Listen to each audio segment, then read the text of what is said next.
Hey guys, welcome to Cape and Cowl Cafe. I'm Nemo, and today I will be going over some of your guys' Batman hot takes.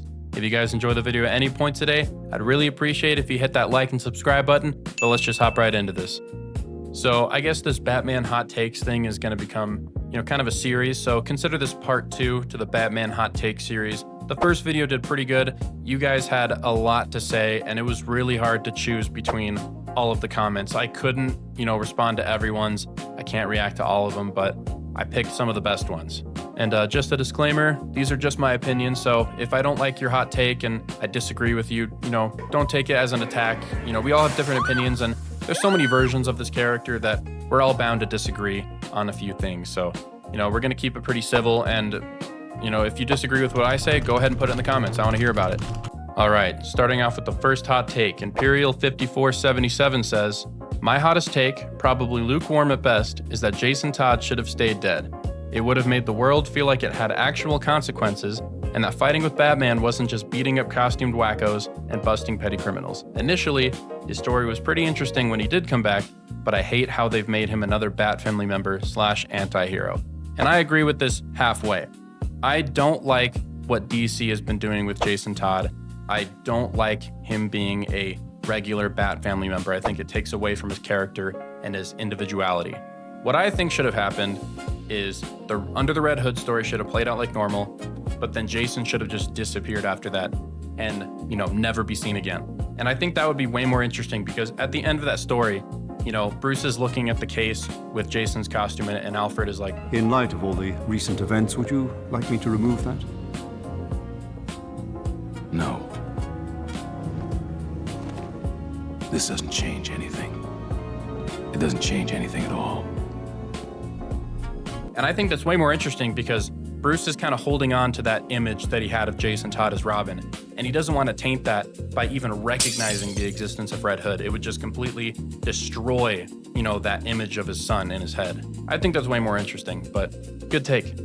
All right, Chef Cinnabutter says, I don't know how much of a hot take this is anymore, but I like it when Batman is on the back foot. I like it when Bruce has to solve problems in the moment and not have contingencies that make every villain a walk in the park for him. It makes him feel more like a normal human in a world full of monsters that's able to overcome them through his determination and quick thinking. I agree with this. I think that the prep time and the contingency plans are a crutch, and I think that Batman should have contingency plans for the Justice League.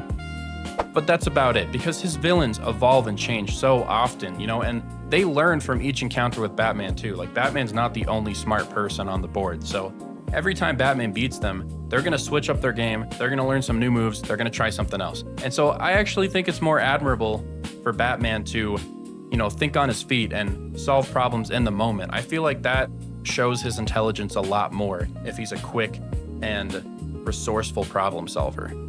All right, Mason Simpson-U9M says, I think that Joker works better as a Hannibal-like character. The less screen time he has, the better and more mysterious. I agree with this 100%. I think that the Joker shows up way too much and he commits way too many crimes. I mean, at this point in the comic books, the Joker is responsible for like 90% of the crime in Gotham. And it really makes you think, why hasn't the city of Gotham, given him the death penalty? Why haven't they done something about it? Why does it just have to fall on Batman? I think that the Joker works best as a villain who shows up, once a year or every few years, and he causes a bunch of chaos and then he disappears and, you don't see him again for a long time. And I think that way it's even more realistic, for Batman to not know who he is. It really adds to the mystery of the character. And, we don't need to have a backstory for Joker. It kind of goes against the point of the character. So I agree with this. This is a good take. DomVC_ says, Cape and Cowl Cafe, what a dope name. I don't know, man. This seems like a pretty hot take.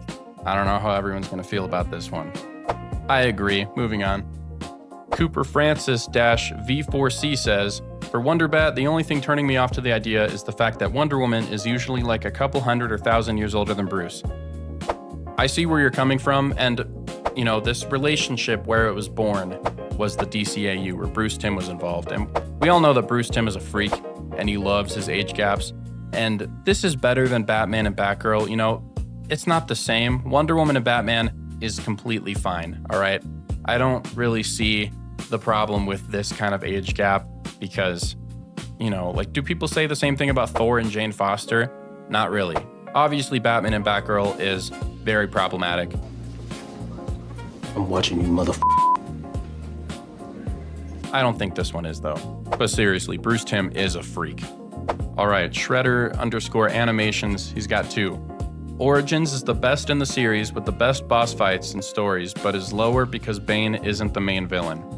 I agree that this game is super underrated. I do not think that it's the best, but it does have the best boss fights, that is true. The Firefly boss fight is really good on the bridge. The 2 final Bane boss fights are crazy. You have the Deathstroke boss fight, and the Deadshot one from the bank. That was way better than the Arkham City one. That one sucked. So I see where you're coming from. I still don't think it's the best, but it's very underrated. All right, Cassart16 says, Brave and the Bold Batman is the most accurate portrayal of Batman, even more accurate than Batman the Animated Series. All right, this one is low-key crazy. I do not know if I agree with this. What? Bro, what are you talking about, man? And that's okay, because I do like Brave and the Bold. It is a very entertaining, fun show. I think that there is a place for more campy, fun, goofy interpretations of Batman. But better than, more accurate than BTAS? Really? I don't see it. BTAS is the GOAT. At The Dynamic says, the new Robin suit sucks ass. They should bring back the iconic red, green, and yellow on the cape. 100%. I mean, a Robin suit is not complete without a little bit of green on it.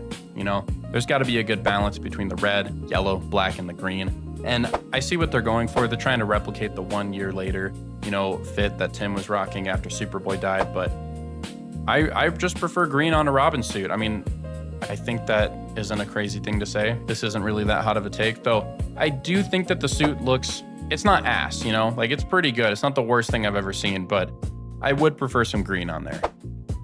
All right, Sasquatch212 says, the Batman 2004 is one of the best suit designs, especially the cape. Now, you guys already know that I agree with this because this was my #1 on my animated suit design ranking, and for good reason. And it's mostly because of the cape. That cape is just so cool. It is so long and completely unrealistic and impractical if somebody were to wear that in real life. But oh my gosh, it's got so much aura. It's so cool. But I think the Batman 2004 is probably my favorite Batman animated show, even if it isn't the best, like critically.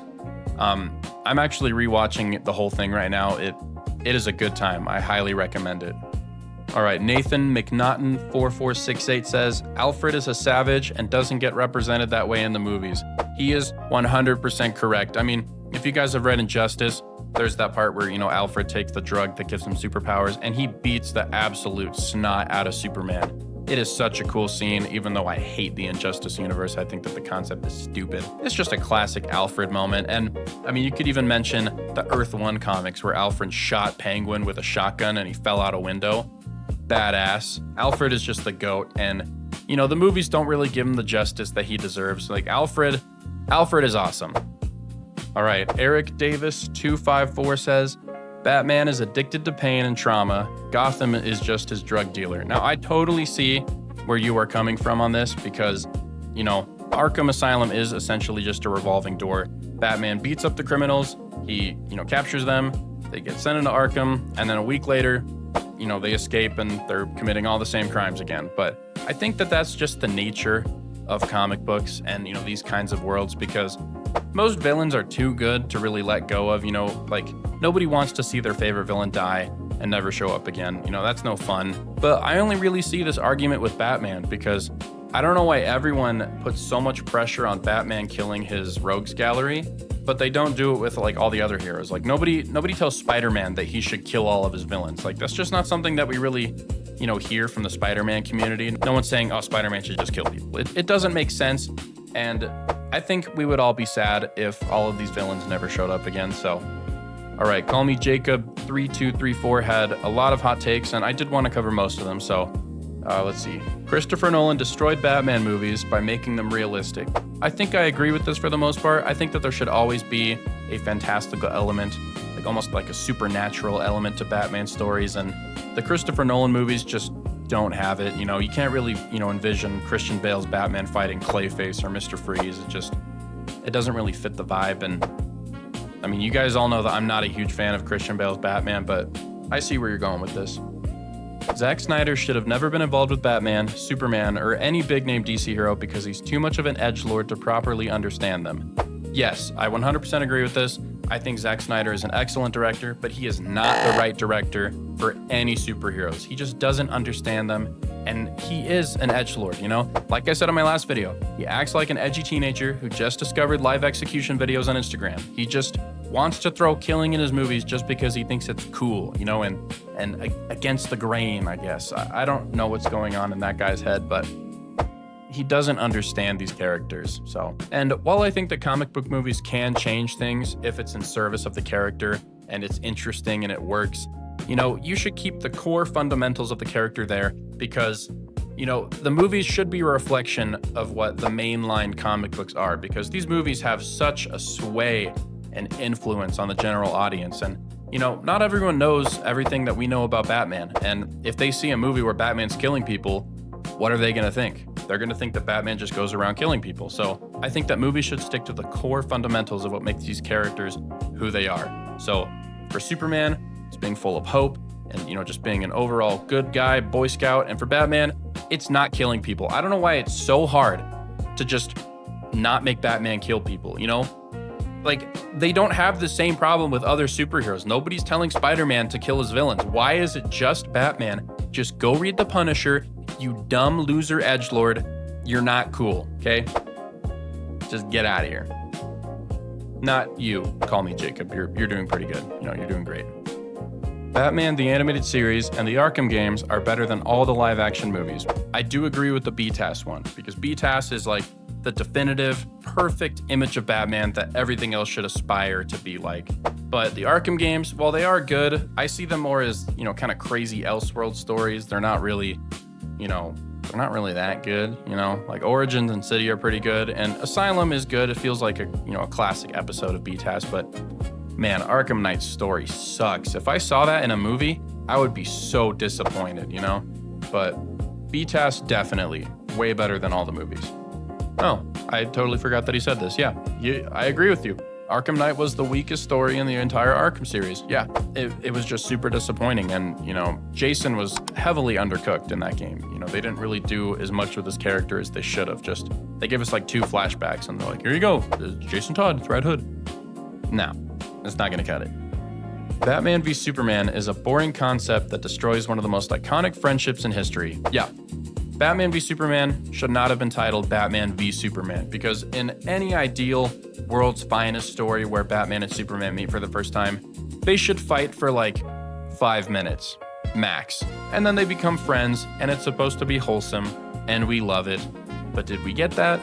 No. They hated each other for the entire movie until the very end, because Batman's like, oh no, he died, and I'm sad now, and oh, I failed him in life, but I won't fail him in death. Like, bro, you didn't even know him, and you just tried to kill him. What do you mean you failed him in life, but you're not gonna fail him in death? Just move on. You're not helping.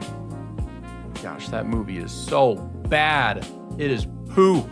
Kyle, what are you watching?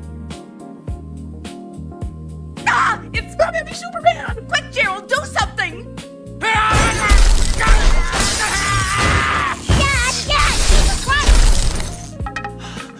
It's okay.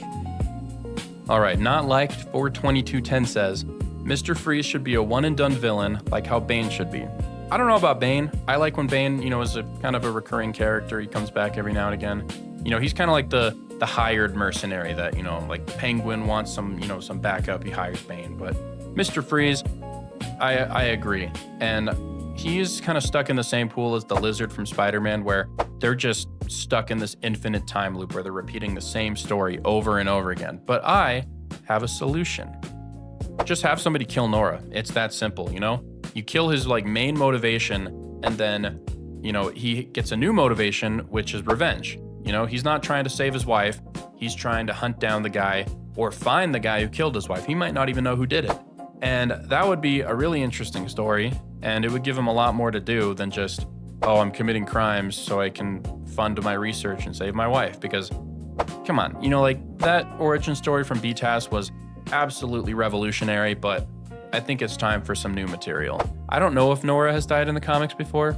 I'm not really that educated on Mr. Freeze lore because he doesn't really show up that often in what I read. So if I'm wrong and that has happened, let me know.